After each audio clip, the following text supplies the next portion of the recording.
When I wrote this, I was homesick, and I was finishing an essay on the magnificent city of Ephesus. This was a prominent city in Greek, Roman, and Christian history, most famous for housing one of the 7 wonders of the ancient world, the Temple of Artemis.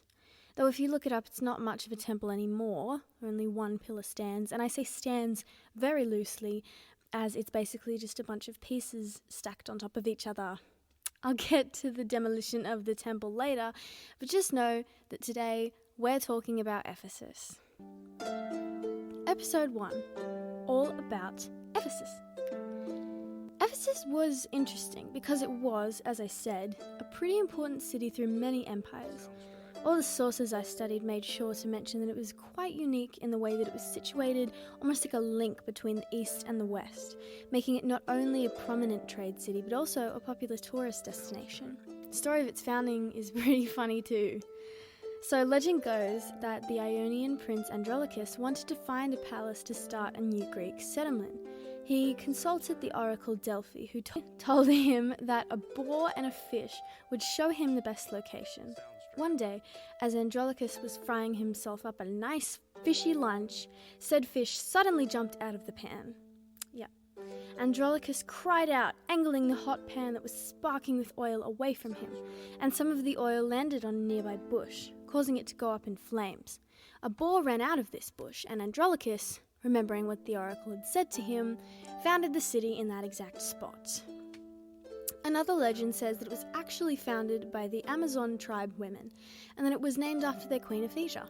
Are any of these accounts true? Who knows? I wasn't there. From its founding, the city was taken over by many empires, such as the Lydians, the Persians, a few others, I guess, and finally Greece and then Rome. Like I mentioned, it was the main city linking Asia Minor and the West, inspiring trade and patronage. Aside from the disappointment of the Temple of Artemis, many of its famous architecture survives, and it's definitely on my bucket list to go and see them. The Library of Celsus collection was the 3rd largest in the world at that time, displaying not only Ephesus's wealth and architectural prowess, but also its commitment to intellectual growth. Yes, that's a quote from my essay. It was visited by many scholars and philosophers. The Great Theatre was used not only for plays and entertainment, but also for political gatherings and religious ceremonies. A cool detail that I didn't get to mention in my essay, but I really wanted to, is that it was designed so that anybody standing on the bottom of the stage can be heard at the highest seat. I don't know how the hell it works, but it's pretty impressive how advanced that sort of architecture is, though I guess I should expect nothing less from the ancient Romans, as they were the ones who constructed it. Getting my pages ready. Now it is inevitably time to talk about the Temple of Artemis. This temple is pretty interesting, and although its lack of preservation is disappointing, as I've mentioned quite a few times, I still think it's one of the coolest things in Ephesus. It was 115 meters long and 45 meters wide, and it was said to be the first temple ever built completely made of marble, which speaks volumes to Ephesus's wealth as a result of trade and tourism. Marble was expensive. They also had an entire road made of marble, dubbed, you guessed it, the Marble Road. This temple had been rebuilt over and over again as it was destroyed time and time again by an earthquake, a flood, constant war, and finally it was burnt down by a man called Herostratus. He's kind of a funny character.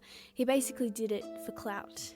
And scholars writing about the temple made it kind of a point to not use his name so he wasn't remembered in history, but somehow his plan worked. I do feel kind of weird and like I shouldn't be sharing his name with you, as I've mentioned so many times that I'm pissed that there's not more left of the temple, but it feels kind of weird not to when you can just Google it. Anyway, we can still be really angry at him. Also, if you're wondering how marble can be burnt down, apparently the roof was wooden, and that was what caught fire, and then the marble just kind of tumbled down.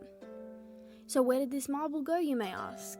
It's actually stolen and used to build another temple nearby. Reduce, reuse, recycle. It was also said that Alexander the Great was born on the night the temple was burnt down, and that Artemis was so busy with his delivery that she didn't notice as her beloved temple went up in flames. The last thing I want to say about the Temple of Artemis, that will take me on kind of a tangent anyway, is that the unique cult surrounding it was made predominantly of women. Artemis was the main goddess of the hunt. Oh, the maiden goddess. I'm so silly, can't even read my own writing. Though she was painted very differently in that time. No, hold on. She was painted very differently in Ephesus, mostly worshipped for fertility and childbirth. Because religion and government in that time, not just in Ephesus but pretty much everywhere, were one and the same, the priests and priestesses in this cult of Ephesus, or also Diana, because it kind of merged when Rome took over. Anyway, they were like the priests and priestesses, they were almost kind of like mayors of the city. They, presided over pretty much everything. Sorry, I'm trying to find my place in my notes. Where did it go? Oh yes. As Paul Treblico states in his book, The Early Christians in Ephesus, From Paul to Ignatius, I don't know how to say that name, at least 28 women held a high-ranking position in the cult called Priantis, which was basically the priestess role that I just described. There could have been even more women that held this power. I don't know how much you know about this period of history, but that sort of thing didn't really happen, ever.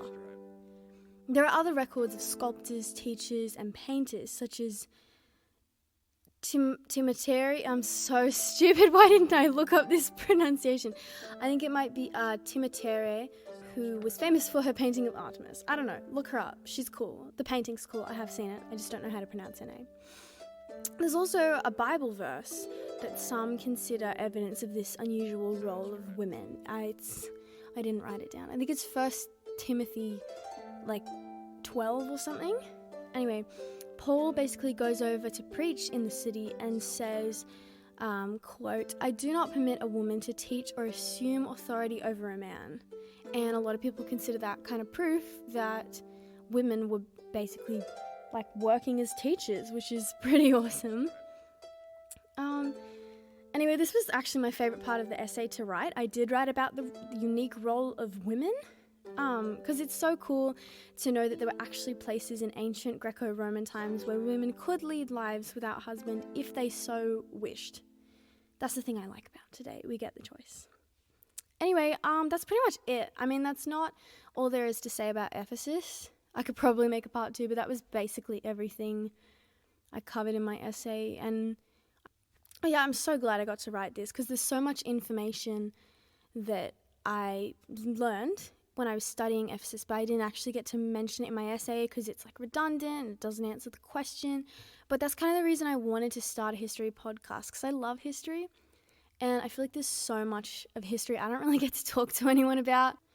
And I mean, I think those are kind of my favorite parts of history, the information that's kind of redundant, but it's just interesting and fun.